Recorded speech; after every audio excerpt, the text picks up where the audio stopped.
এ এক অনন্য আবিষ্কার বলেই মনে করা হচ্ছে।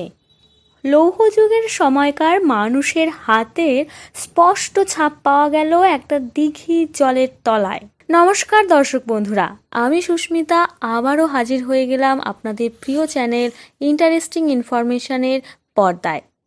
তাহলে চলুন শুরু করা যাক।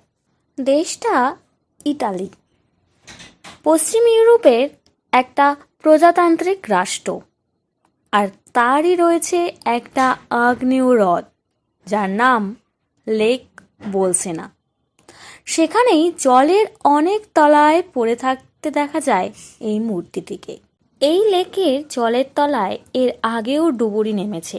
প্রত্নতাত্ত্বিক খোঁজ এর আগেও হয়েছে, এবারও ডুবুরি নেমেছিল। এবার তাদের হাতে এলো এমন এক জিনিস যা গবেষকদের চমকে দিয়েছে।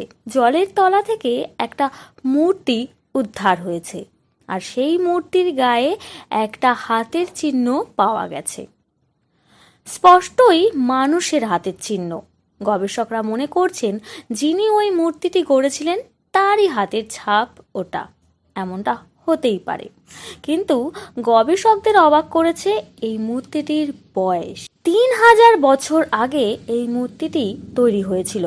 তখন চলছিল লৌহ যুগ, আর সেই সময় তৈরি মূর্তির গায়ে পড়া মানুষের হাতের ছাপ 3000 বছর পরেও স্পষ্ট রয়েছে।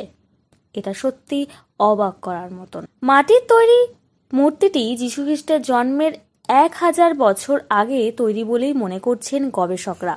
আর সেই সময়কার একটি মূর্তি জলের তলায় এতদিন থাকার পরও এতটুকু নষ্ট হয়নি। এমনকি তার গায়ে মানুষের হাতে ছাপটাও স্পষ্ট রয়ে গেছে। এটা বেশ অবাক করছে গবেষকদের। ইতালির আওয়েলায় গ্রাক ক্যারোডি বোলসেনো নামে একটা জায়গায় এই হ্রদটা রয়েছে, আর সেখানেই জলের অনেক তলায় পড়ে থাকতে দেখা যায় মূর্তিটিকে।